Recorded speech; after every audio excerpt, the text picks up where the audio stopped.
So বন্ধুরা, এটা হইতেছে গার্ডেনের একটা বাড়ি, মানে এখানে আর কি ওই ফুলের যে বাড়িটা আসলো, ফুল দিয়ে সাজানোর বাড়িটা, সেই বাড়িটা।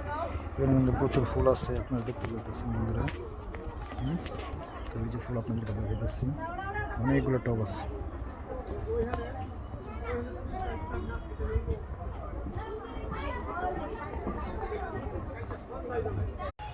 এটা বন্ধুরা হইতেছে সানফ্লাওয়ার গার্ডেন, যে সূর্যমুখীর এখনো দেখা পাইনি, কিন্তু এখানে খুব সুন্দর ফুলের আর কি তোড়া সাজানো আছে। এখানে অনেক ফুলের গাছ আছে, একটা ছোটো মোটো নার্সারির মতো দেখা যায়। এটা হইতেছে এখানকার বেস্ট আর কি লুকিং বা বেস্ট ভিউ যেটাকে বলে। এটা হচ্ছে খুব সুন্দর একটা বাংলা বাড়ি দেখা যাইতেছে। আর এই যে এটা হচ্ছে পদ্মা নদীর উপরে একটা ছোটো একটা ব্রিজ করা আছে। যাই হোক, আমরা সানফ্লাওয়ার গার্ডেন আরও খুঁজতে আসছি, সামনে হয়তো অবশ্যই সূর্যমুখীর দেখা পাবো ইনশাআল্লাহ।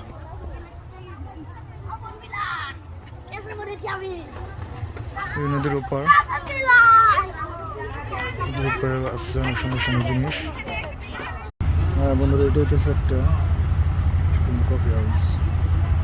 এখানে কম বেশি এই ধরনের কোল্ড ড্রিঙ্কস এবং কফি টফি এই ধরনের জিনিসগুলো পাওয়া যায়, কিন্তু বাইরের দোকানগুলোর থেকে এটার একটু দাম বেশি।